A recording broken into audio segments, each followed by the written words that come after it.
నిన్నెందుకు వేశారు? దొంగ పాస్పోర్ట్ చేశానని. అందులో తప్పే ఉంది. అది ఆర్ట్. అంటే ఆర్టిస్టులు కూడా అరెస్ట్ చేస్తున్నారా? మీ కేసేంటి? ఒక తల్లి మాట నిజం చేశానని అరెస్ట్ చేశారు. తల్లి మాట? అవును. ఓ తల్లి వాళ్ళ అబ్బాయి అల్లరి చేస్తున్నాడని బయటికి వెళ్తే బూచోడు పట్టుకుంటాడరా అని చెప్పింది. వాడు ఆ మాట నమ్మలేదు. బయటకు వచ్చి చూశాడు. అప్పుడు వాళ్ళమ్మ చెప్పిన మాట నిజం కాకపోతే లైఫ్లో వాడు బాగుపడ్డాడు. అందుకే రిస్క్ చేసి వాడిని ఎత్తుకొచ్చేసాను. కానీ విచిత్రం ఏంటంటే వాళ్ళ అమ్మాయి నా మీద కేసు పెట్టింది.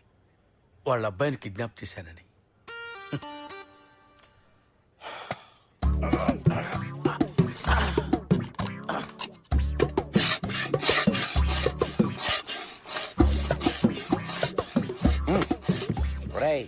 ఆ గోడ గీకి గీకి కన్నం పెట్టి పారిపోదాం అనుకున్నావా? రేపు నేను సబ్ జైలుకి మార్చేస్తాం. అక్కడ ప్లేట్లు పెద్దవి, గోడ గట్టి ఉంటాయి. గీక్కో. ఇన్స్పెక్టర్, ఏంట్రా? నాకు దస్తా పేపర్లు బస్తా పెన్నులు కావాలి. దేనికి? ఆత్మకథ రాసుకోవటానికి. నువ్వా? ఏ గాంధీ గారు నెహ్రూ గారైనా జైల్లో కూర్చొని ఆత్మకథలు రాసేది? వాళ్ళకైనా ఆత్మలు ఉండేది, మాకుండవా?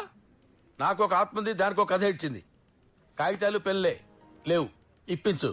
ఇదిగా ఆ రైటర్ దగ్గర నుంచి 4 పెన్లు పేపర్లు అడిగి తగలేంటరా. ప్రేతాత్మ కథ ఏదో రాసుకుంటాడంటాడు.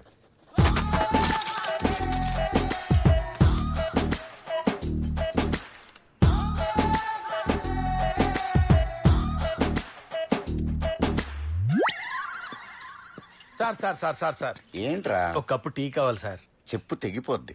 Writers block sir. పెన్ను కదలటం లేదు. రై సార్. ఇక్కడ ఉంటే వీడి ఇలాగే విసిగిస్తాడు. అందరం బయటికి పోదాం పదండి. అలాగే సార్. మీరేంటి, మీ వెనకాల మేము కూడా వచ్చేస్తాం.